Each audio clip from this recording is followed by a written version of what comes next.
Sorry, excuse me. Greetings, everyone. This is me again, Zahra, ex-Muslim, ex-Shia. I'm here to ask the Muslims to help me, help them see for themselves and leave Islam. Now we're on this, I'm on this. We are together working out through Quran ayats, Surah 43 at 86, Surah Zukhruf at 86. So, like I told you from the previous live stream, that even if, let's see if you can give this to your children who are maybe in O level or ninth grade class, and sorry. So this ayat here, 43. Excuse me, I'm making sounds. My digestive system. So Surah 43 at 86 says, "And those whom they invoke besides Allah have no power of intercession. Only He who bears witness to the truth, and they know." This is about intercession. In the Quran, it's called shafa. And is it allowed? Here, it is allowed.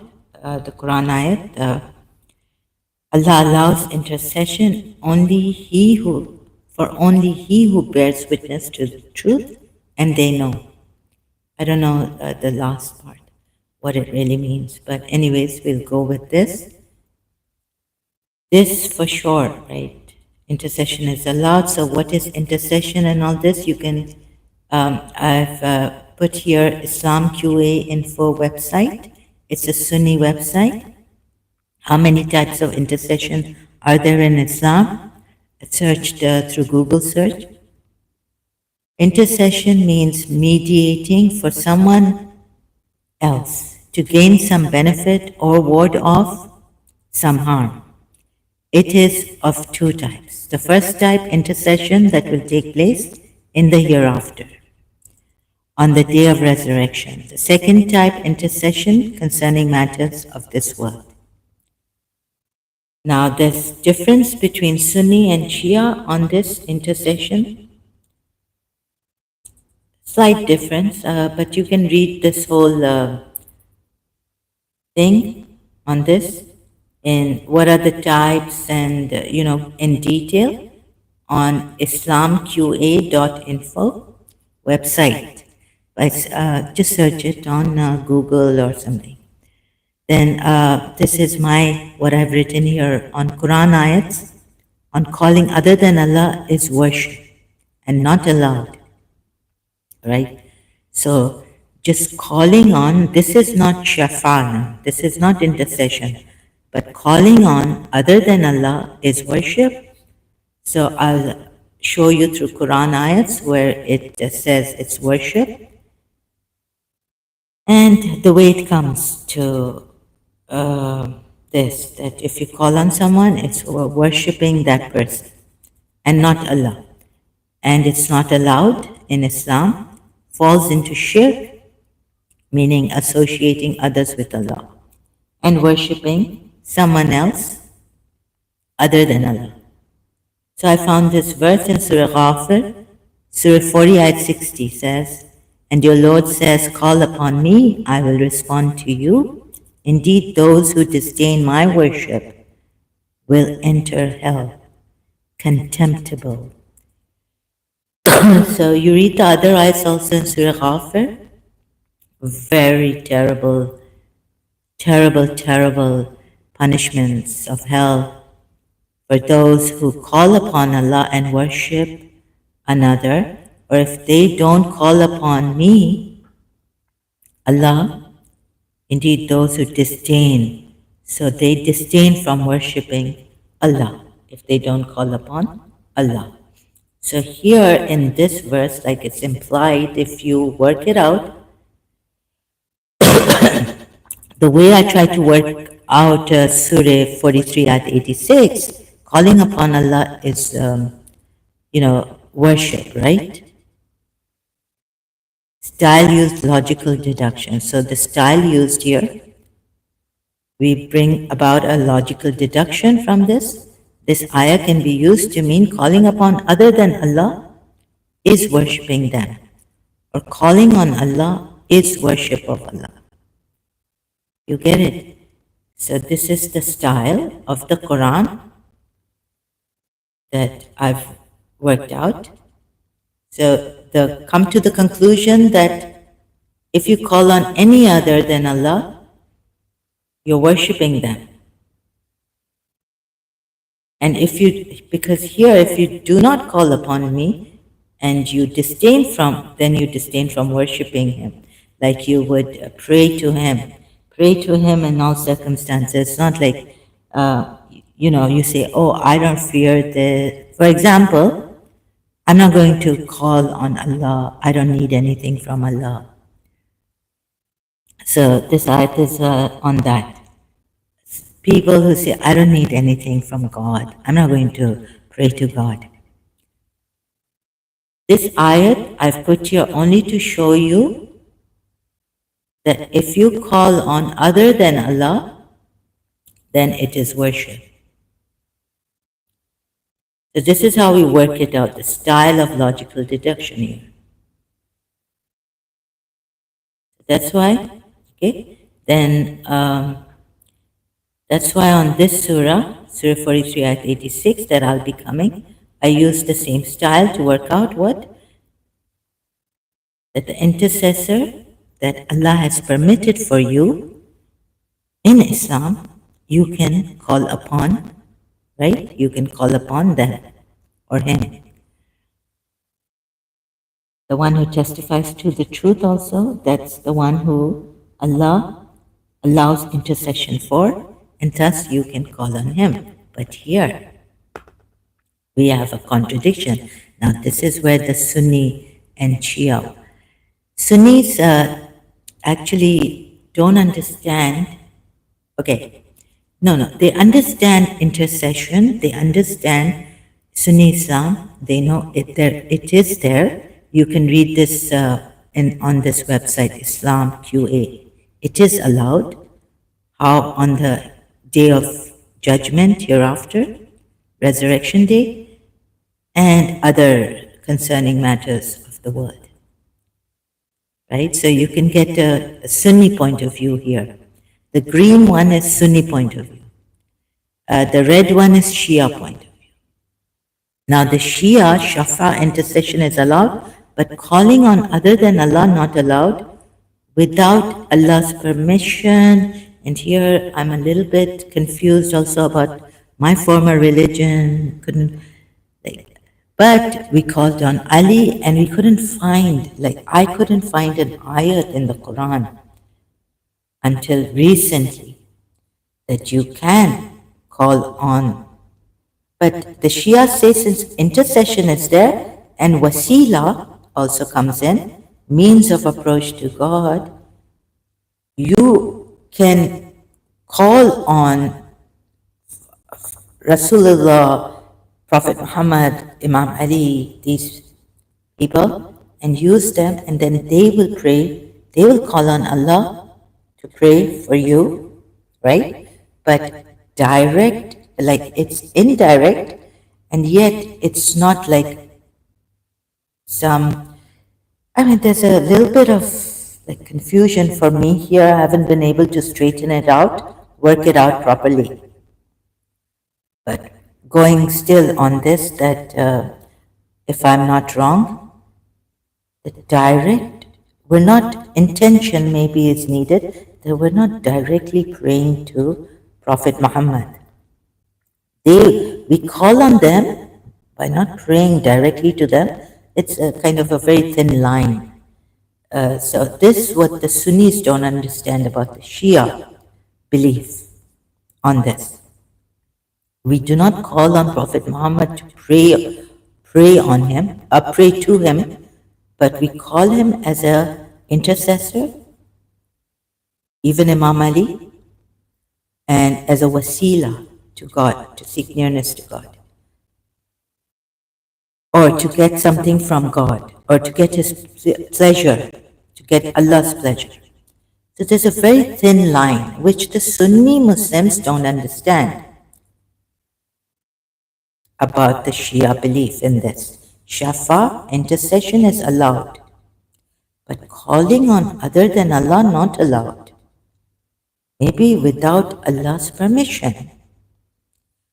But the Shias, I think they, 12 Shias, they kind of, okay, they call on Ali because that was permitted by Allah to Prophet Muhammad to call on Ali on Khaybar day, right? And intercession is there, wasila is there, seeking means of approach.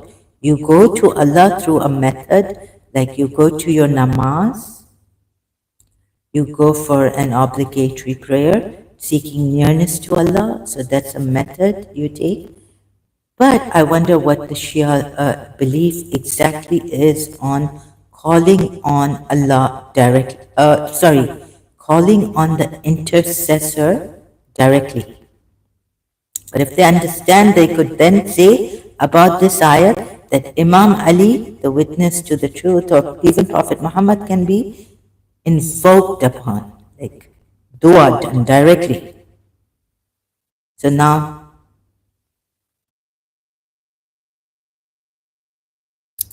so a very thin line on this. Anyways, Sunni Islam says Shafa intercession allowed only on Judgment Day and various other, like you can check this website. I don't have to go into detail about this. The intercession concerning matters of this world. So they have two types of intercession. Intercession, but not calling on the intercessor. Calling on the intercessor is not allowed in Sunni Islam for sure. And calling on other than Allah or with Allah anyone, not allowed.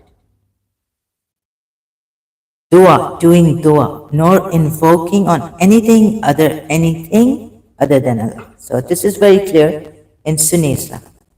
Intercession is there, but calling on other than Allah is not allowed. Even permission, they say it's not in the Quran. However, permission is not given by Allah to call on any other than Allah. But intercession is allowed. And what kind of intercession? You can see this. Reading this website, Sunni, Google search, and Shia also. But here I worked it out that, you see, the way you would work this ayat out, Surah 40, ayat 60, and this ayat, Surah 40, ayat 60, calling upon me, Lord says, and no other meaning. No, but it doesn't say here, but there's a Quran ayat given in this Islam QA Sunni website. It will be clear to you what? It's not direct, it's implied that you shouldn't call on anyone other than Allah. Because calling on, they have also worked it out like this. Calling on anyone other than Allah is shirk. It's not allowed, it's haram. It's worshipping is, so this way. Let's put it this way. It's worshipping that person or that thing you call upon. So this is how they worked it out through other Quran ayats on calling on other than Allah. And this is how we work out Surah 43 now, ayat 86 also. To tell you that it is implied here that if those whom they invoke besides Allah have no power of intercession, but only he who bears witness to the truth, then invocation can be done to the person here who is the witness to the truth, calling dua. So this is how I worked Surah 43, ayat 86 out. So now I don't even have to ask you to ask your children, Muslims, who are now, in this advanced technology era, and they would know this, how to deduce and come to the deduction, the conclusion of this ayat, implied in it, That now the one intercessor who has been given the power of intercession by Allah can be invoked upon directly, done dua to. Said, "Oh Ali," like for example, "Oh Ali, please help me." Like Nada Ali. Call Ali who works miracles. Right? Starting. Uh, Call Ali, Nade Ali. So it's a nida, it's a calling, and it's also a dua. But it's not a dua. Nade Ali is like call on Ali. However, I see you can even, with this ayat, Surah 43, ayat 86, you can, because of all this, the way the Sunnis also take these ayats, so you can, calling upon Allah is worship, right? Here. So, style used, what is the style used? Logical deduction by the Sunnis also. If they use this ayat to say that no, you can, it's worship calling on Allah. So you cannot call on any other because that would be worshipping them. So, this ayah can be used to mean calling upon other than Allah is worshipping them, or calling on Allah is worship of Allah. Logical deduction style.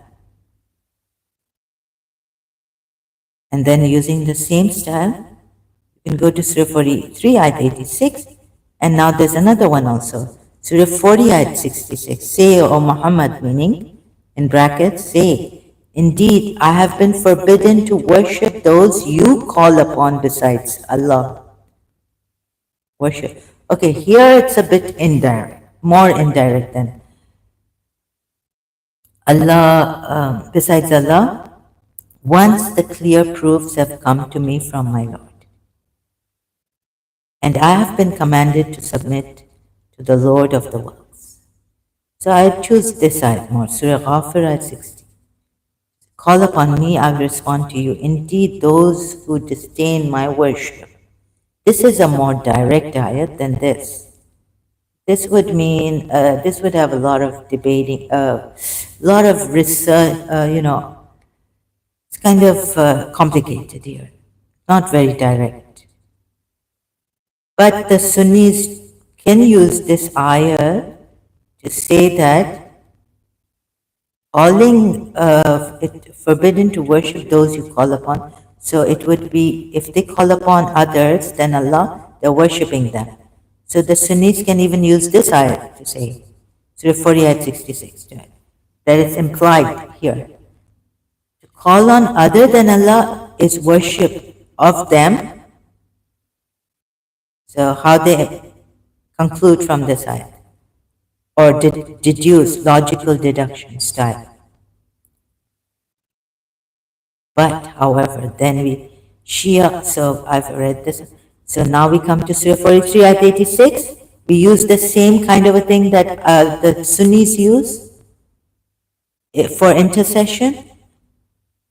And using those Quran ayats, what are there and how they can be used. And in this, like for example, another website, another is that you can, let me see if directly, it's a little bit complicated for me to explain. Ruling on seeking help. Now you can even read this, right? Seeking help from other than Allah. Oh, calling on other than Allah. Avoiding unlawful acts of worship in Islam. Praise be to Allah. I didn't go to the question. This is Islam QA website, Sunni website. And I created just to worship me. Now, which is the ayat? What is shirk? Can we seek help from other than Allah? Asking for madad, help or support from anyone other than Allah, as mentioned in the question, is a kind of calling upon. Is a kind of calling upon or making dua to someone other than Allah. Hence, it is a kind of polytheism. You see? So what happens is Surah 43, if you look at it, examine it closely, It is a contradiction against what they are saying here, Sunnis are saying here. Because you can call on the intercessor now. And the hadith also they have given, it's a kind of polytheism. Calling upon someone other than Allah is a kind of polytheism. It says in Fatwa al-Lajna ad-Da'ima, the words of some, those who sing Nasheed, Madad ya Sayyidina al-Hussein, help our master al-Hussein, Madad ya Sayyidina Zainab. I don't think anyone would say Madad ya Bibi Zainab. Zainab's name is just when you're going through oppression, the atrocities that Bibi Zainab went through, that's why we say Ya Zainab or Labbaik Ya Zainab. Here I am, Bibi Zainab, for you. And here, oh Ya Zainab, if something hurts us, ठोकर लगी तो Allah का नाम याद आया. So that's how the Shias call Zainab, a reminder, like God says, remember Moses, Yaqub, the stories. So these are the Al-Zikr. Madad ya Badawi ya Sheikh al-Arab. Okay, someone says this, I don't know. Shias don't say this. I don't know who Badawi is anyways. Which Islamic school of thought asks for help from Badawi. Madad ya Rasulullah, yani the messenger of Allah. And all this, etc. is major polytheism, which puts, now you see, okay, this is enough. Now there's a hadith of Prophet and Surah Fatir, how do they, okay. There's also a hadith, calling on other than Allah is worship. If of Prophet Muhammad in Sunni sources. If you invoke or call upon them, they hear not your call. And if in case they were to hear, they could not grant it, your request to you. And on the day of resurrection, they will disown you worshipping them. So it means we're calling, this is how the Sunni website interpretation. And who is more astray than one who, another ayat, such as, so, no, this same ayat explained. Sorry. And who is more astray than one who calls on besides Allah, meaning invokes besides Allah, such as will not answer him till the day of resurrection, and who are even unaware of their calls, invocation to them. And when mankind are gathered, their false deities will become their enemies and will deny the worshipping. Surah Ahqaf, ayat 6. No. What's that? Surah Ahqaf? Yeah, Surah 46, ayat 6. So Allah tells us that those who are called upon other than Him, the prophets and the righteous, are unaware. Even the prophets and the righteous are unaware of the call of those who call upon them, will never respond to their calls, and they will be their enemies and will deny the worship of them. Now this is perhaps for the polytheists, and the Sunnis don't get this even. And when mankind are gathered, the false, they will become their enemies, because they called on them and they worship them. So this, you see, it doesn't directly say calling on the prophets is shirk. But the way what I'm trying to say is the way the Sunnis also have worked it out. I worked Surah 43, ayat 86 out, the same method, using the same method. Do they attribute as partners to Allah those who created nothing but they themselves are created? No help can they give them, nor can they help themselves. And calling, and if you call them to guidance, calling them for dua, like invoking them, and whoever invokes besides Allah, any other illah. Now I wonder if this is any other God. Surah Mu'mineen, ayat 117. I think any other, it doesn't say God, or maybe in that ayat, of whom he has no proof. But what if he has proof of that? Then can he call on that other than Allah? Then his reckoning is only with his Lord. Surely al-Kafirun, the disbelievers in Allah. Right? So Allah tells us that whoever calls upon anyone other than Allah among the dead, etc., will never succeed because of his disbelief, and he becomes a kafir too, disbeliever, and is calling upon someone other than Allah for right. And so more details, please see. Allah knows best. There was also a hadith of Prophet Muhammad, but it's maybe in another Islam QA. Oh, it's in another maybe on the intercession point, which I have up there on my in my notes. Sorry, up there in my notes, right? That I showed you on that topic. There's a hadith of Prophet Muhammad that calling on other than Allah is shirk, is worship. Calling on anyone, anything other than Allah is shirk, right? So here we come back, and you see how they have worked out.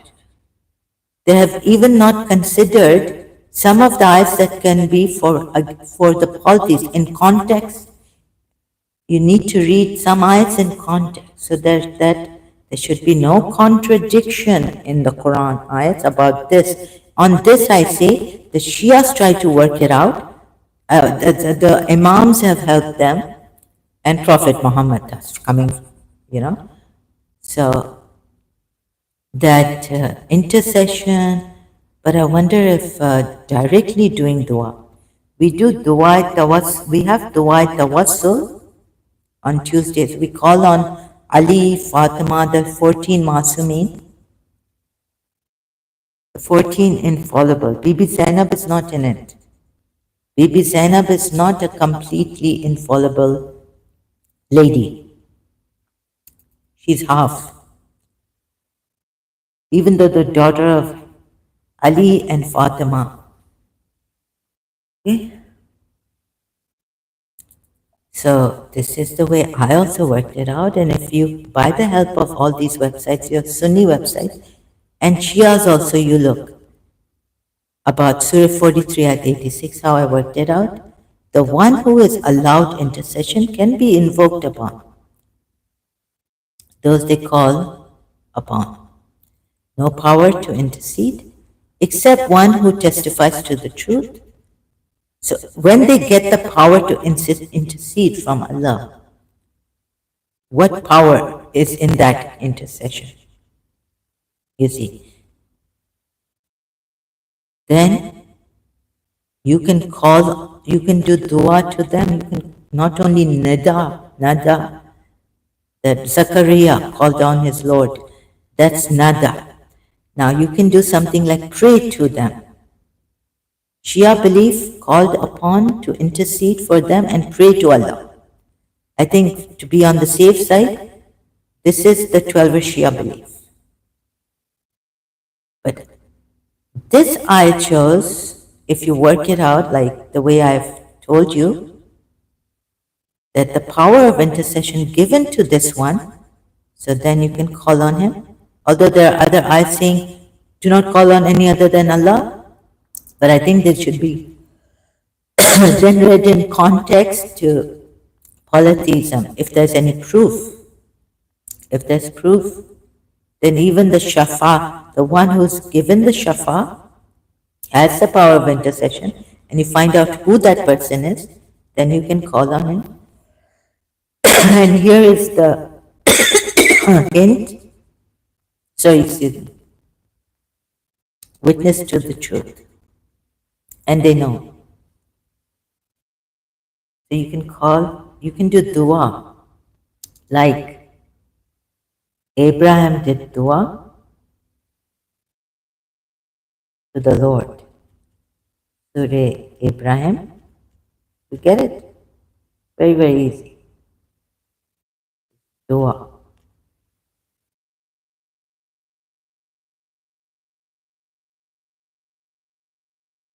Oh.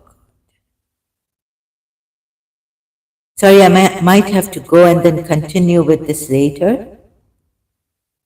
As I'm in the flow, I'll have to cut the flow But then today only, come back after a few hours. Don't know when. I can't give you time. Okay.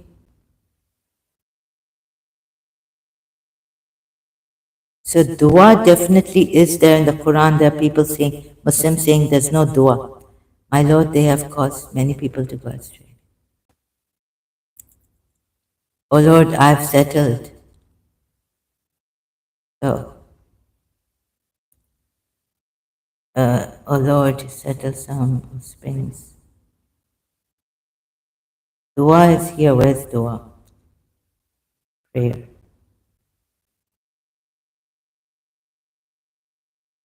Now it's difficult to find. I'm in a hurry. Uh, Dua. He did dua to Allah, right? He prayed to Allah. He called on Allah this way. This is dua. And this dua word is in the Quran. You can search it out. If I don't find it right now, sorry, I'm in a hurry. Old age. Please hear my prayer. Dua. Dua. Right? Here is it. Mind your ears, please put your volume down a little. It's very high when I.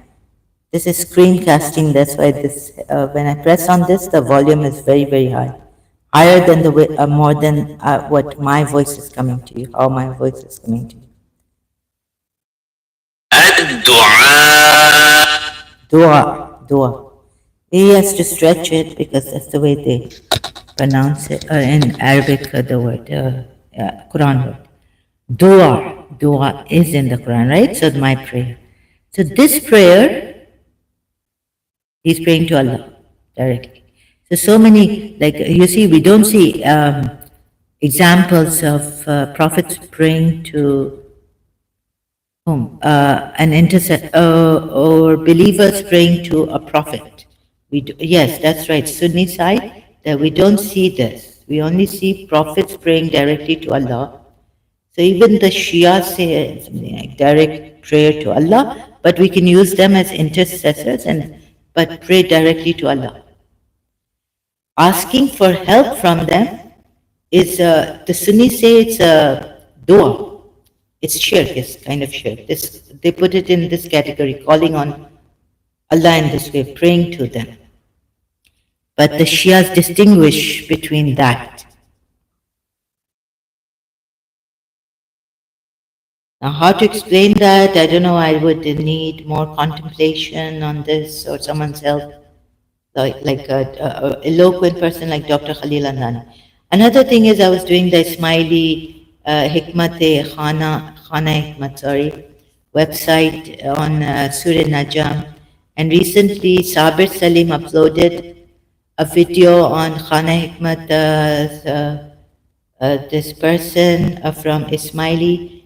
It was very sad to listen to him.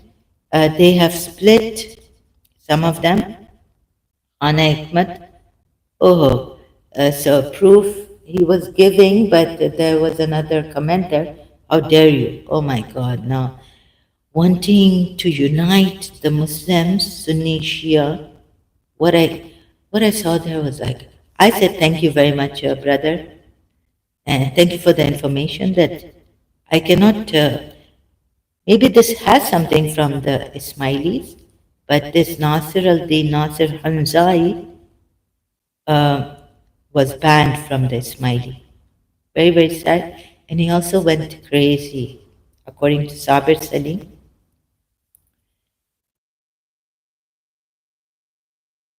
he lost his mind and he didn't get any healing. I wish someone had healed him instead of banning him from the. Because they said, but that was crazy because he lost his mind. So Sabir Salim says on recently uploaded video that he was dancing like a nag, a cobra, or a snake. And he made his murids bow down, touch his feet or something. So this poor man, He lost his life, and he's done such a work here that even Ismaili we don't get from Imam's Murid, this kind of Quran index and surahs, and there the Ismaili tafsirs and tawils of the Imam on the Quran of His Highness Al Khan the Fourth, which he has given. So this poor guy went insane, very dangerous. Maybe this he did such a great work. Maybe they don't see that he went crazy because of this. Going into the Quran and Tawils. So here it says by Allama. Yes, and because Sabir Salim says it would have been a Pir. There's no Allama, right? Nasir al-Din. In Ismaili, I think the Allama. Sorry, I have this cough again. A very dry, still dry throat. Okay. So, anyways, but I will still be doing this. Maybe tawils of Imam he's given, Hazir Imam in this Quran. But that is just to tell you that he's banned. Is this poor guy has been banned, and those in Khana Hikmat with him have. So please don't.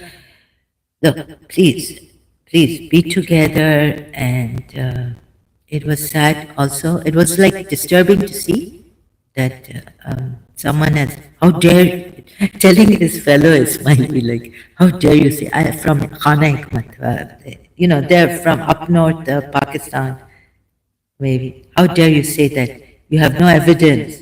What kind of evidence have you given us here? So this is not the way, brothers and sisters, to fight dispute like this. Please ask in proper way.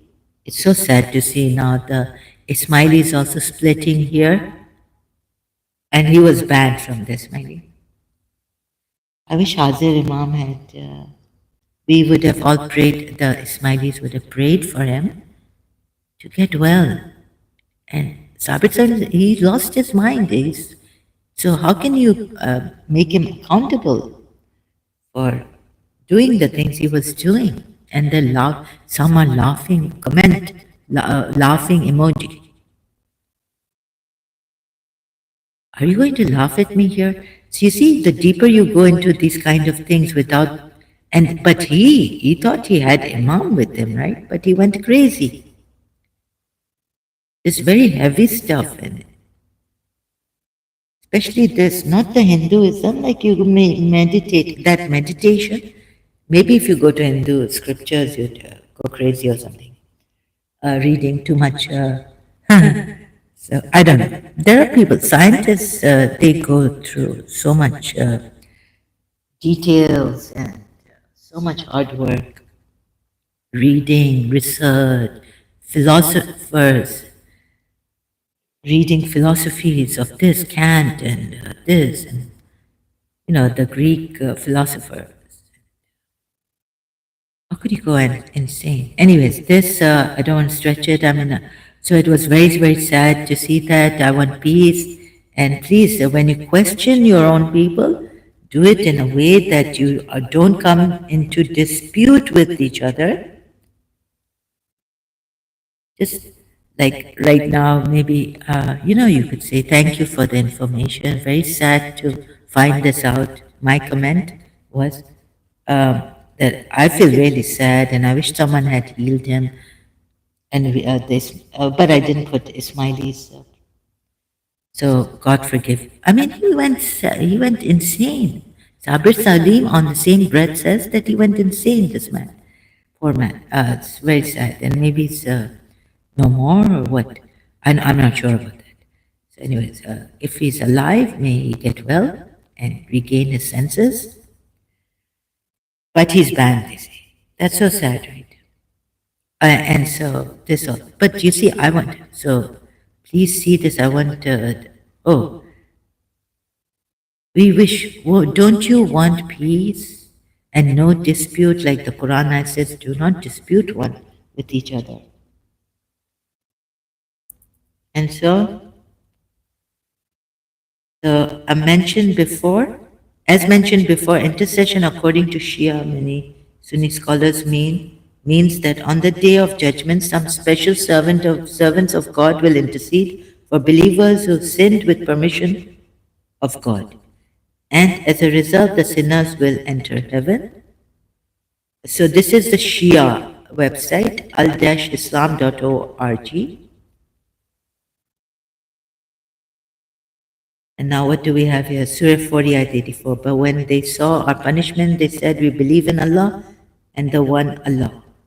And we reject the partners we used to join with Him. But when they saw our punishment, they said, we believe in Allah, the one Allah. And we reject the partners we used to join with them, associate with them. And you see, there's someone who said, oh, about a certain ayat here. Oh, Surah Nisa, ayat 150 also. You see, some translator puts in brackets by believing in Allah and disbelieving in His messengers. So here, Mohsen Khan. Verily, those who disbelieve in Allah and His messengers and wish to make distinction between Allah and His messengers, like I was telling you about this, but they've put, see what they have put, the meaning of this. What did I say? Like, there's no difference between Allah and His messengers. But they have put on belief the case, distinguishing by not believing in the messengers, but believing in Allah. Now, this is their interpretation of this ayat. But my interpretation was, so there are different interpretations can be taken out, meaning. And I did not take my interpretation by seeking discord among the Muslims, but wanting to show you what it is. And even they would not want to seek discord, right? But look at their meaning. By believing, the belief comes in. And that's not what Allah has said here. So I worked it out that if there's an ayat which says, if you separate what Allah has joined, then there's a curse on you. There are two ayats on this. One doesn't say there's a curse on you. The other says there's a curse on you. And if you make mischief in the world, and the mischief makers, right? So that ayat, I can't remember where it is, but Surah Baqarah ayat 6, no. So if you disjoin what Surah Baqarah ayat is there, and then another ayat, there's a curse on you if you also disjoin what Allah has meant to be joined with it, what has meant to be joined. Now, not with Him. So they take the Sunnis and the Shias. They take that the what has meant to be joined, or what the Muslims take is the relationships, Muslim Islamic way, your blood relations. If you disjoin, then that's wrong. What Allah wants to be joined. So again, I'm going to do on Surah Nisa ayat 150 because I found this translation of Mohsen Khan in brackets explaining what this means between Allah and His Messenger, making no distinction, is that they used to believe in Allah and disbelieve in His messengers. So I will be doing that later on. Another thing is someone coming here telling me, what about hatred? Oh, remember I told you Pharaoh was a good guy. You see, Pharaoh says here, maybe not materialistically, but the spiritual eye, Surah 40, ayat 29, like Samiri, he saw Jibril also in the tafsir of some ayat in Surah Taha. Not only that, but the messenger came, Jibril's horse came and put his footprints on the sand. And he took that sand and threw it and things like that. So he saw that, Samiri.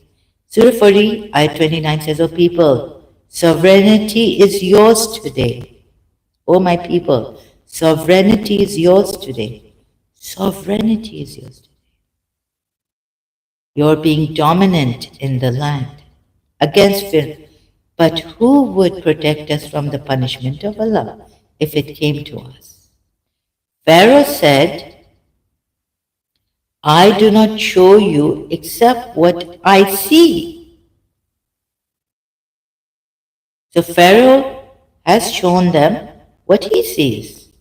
Although there's an ayat where he says, I am your Lord, all of you. I am your Lord. But here in Surah 40, ayat 29, Pharaoh says, I do not show you except what I see. Now you see Surah Najm ayat, will you, companions, if you take the Shia side, Shia tafsir on that, will you dispute with him what he saw? Pharaoh is showing you what he saw, and then they say materialistic. He was showing you that he's God and he's in flesh and blood and there's no other God above him. Or something like this, for example. I'm your Lord, you can see me. This is what they will come to, the Muslims. So another example of misunderstanding Pharaoh also. And I do not guide you except to the way of right conduct. So even Pharaoh is saying, I'm guiding you to the right conduct.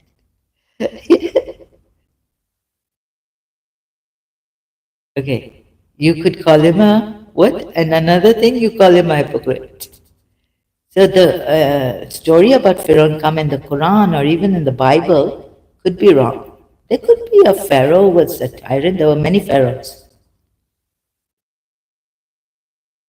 But maybe they were telling you that you are God. Too. And here, I do not show you except what I see.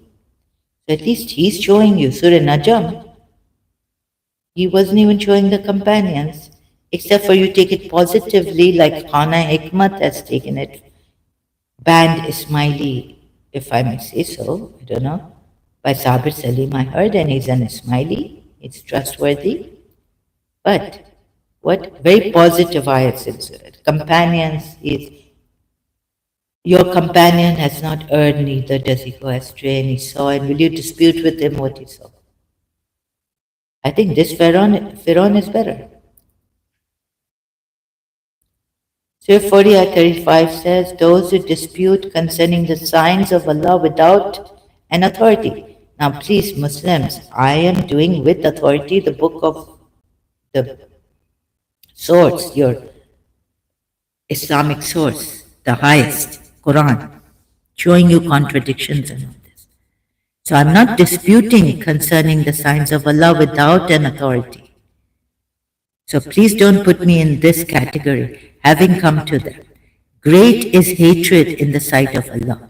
Now someone coming here and telling me, because I said, maybe because I said I hate Shias, or I hate, something that came out in a lot of anger and a lot of frustration. I've been calling Shias, please come straight up here, be honest, humble, let's friend. Why do you have to be scared? Please help me. Friendly discovery. Right? Why can't we, in a friendly, you've had Peshawar nights with the Sunni, you can't come here. Why are you scared to come here? And let's not go in a debate. Hopefully we can avoid debates and me shouting at you and all this. And why do you hate us? But the hatred in the sight of Allah and in the sight of those who have believed is great for them.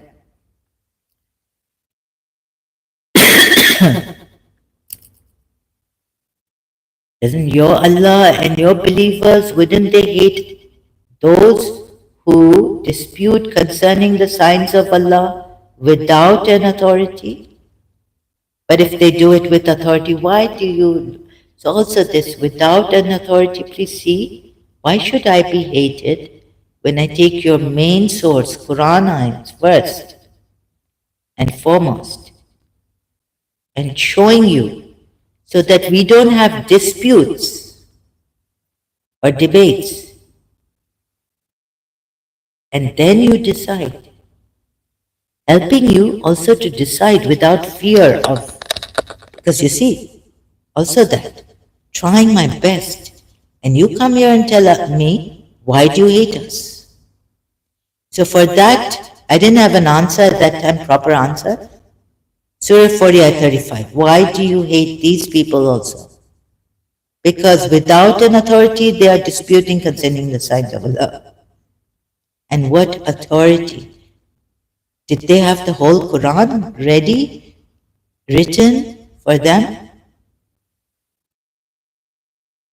Thus does Allah, even for them, what authority? Did they have the whole Quran? Prophet Muhammad has gone against a Quran ayat, Surah Maida given to the believers. In Surah Tahrim, ayat 1, Surah Maida against Surah Maida ayat 87. Do not make unlawful what Allah has made, the good things which Allah has made lawful for you, and do not transgress. Your prophet was not aware properly, and he's God conscious, and be God conscious. And the wahi is coming on him. So how can you blame these people without an authority, without a full Quran written? Because when was the Quran fully written? Also that. Yet you great is hatred in the sight of Allah. Is this even fair? So I hate Shias. What did I say on this? Yes, academically I hate you. In the sight. But what is, my hate, pure hate for you will harm you or will do good to you? Yes, and you will say that Allah also hates us, so this will do harm to us or good to them? Harm. And the believers, when the believers hate you, what do? Have you understood what is pure hatred?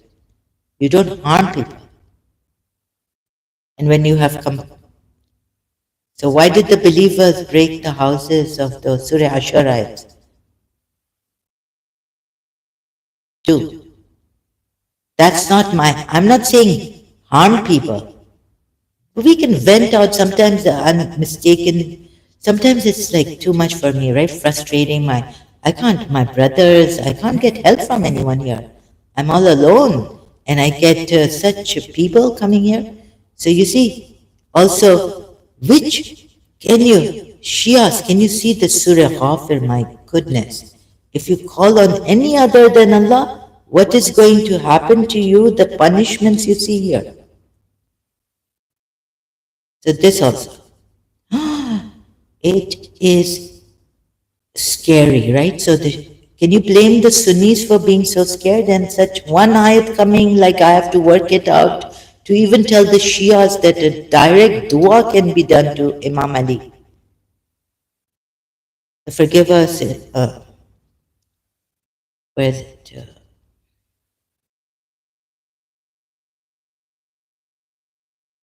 Angels who carry the throne.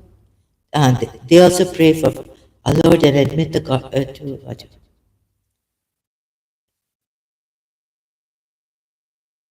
Indeed, those who disbelieve will be addressed. The hatred of Allah for you is greater than the hatred of yourselves. When you were invited to faith, but you disbelieved. What else is there? They will say, our Lord, we made you lifeless twice and gave us life twice, confessed our sins. This is because when Allah was called upon alone, is He calling upon you? You disbelieved. That's like worship. But if others were associated with it, now this also ayat I didn't give, so on this ayat I will come next. You believe, so the judgment is with Allah. What happens? Calling on Allah, other than Allah calling on Allah is worship. You disbelieved. But if others were associated with Him, mushrik. Sunnis on the safe side have stayed away from calling on any other than Allah. Even Prophet Muhammad at times, just on the Judgment Day, and like that, mostly. It is He who shows you the signs, Adam. And to invoke Allah sincere to Him in religion. What does this mean? Call on Allah. Although this ghafir is very good on calling on Allah, fear cast out, although the disbelievers dislike it. Oh, He is exalted throne. Okay. Some single concern hidden from Allah. Where is it? Today, everyone fully recognizes.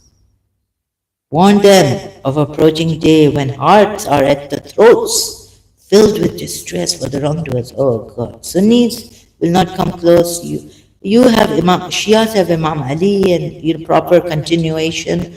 So that's why they're not that scared of these ayats.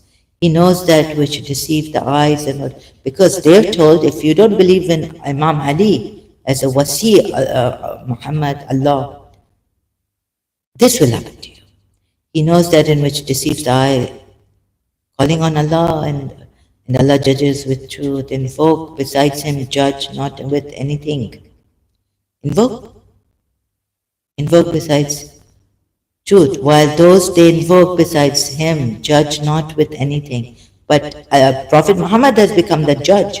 Allah is the judge, and then Allah is made. So invoking, this is about invoking. A lot of ayats on this in Surah Ghafir. Have they not traveled, observed how was the end of those before them? They were greater in strength, impression on the land. Allah sees them for their sins, because messengers repeatedly rejected our signs, clear authority. Verily we send Moses. Come on, okay? For them truth to kill this. This is about Moses. Oh, the punishments later on, how is it? Liar, sin, truly Allah guides.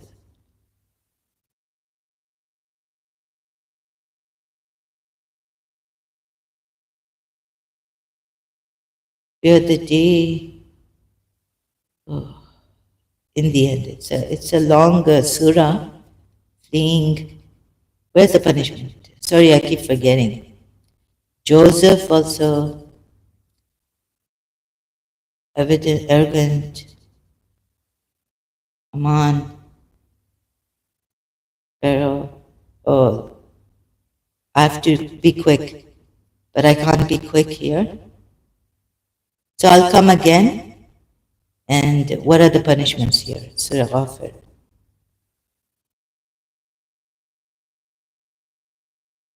Oh no, it's a share of the fire. Those who are arrogant, and those in fire will say to the keepers of earth, supplicate your Lord to lighten for us a day from the punishment. They will say, did not come messengers with clear proofs? Such an error you were. Indeed, will stand. Witness will stand forth. And we need Imam Ali. I mean, the Shia say. And because Imam Ali has told them, guide, remind our understanding. They have not fabricated any like such. No, they can't. So be patient, O Muhammad. Indeed, the promise of forgiveness. And those who dispute concerning signs of Allah,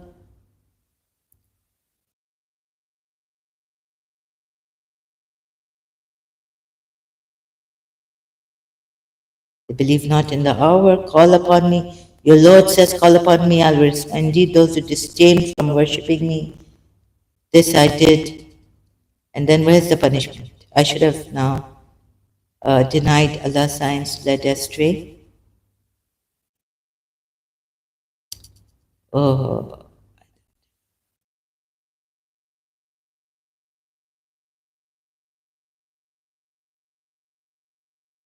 okay, now I have to go. Thank you very much. Sorry, I will come back later.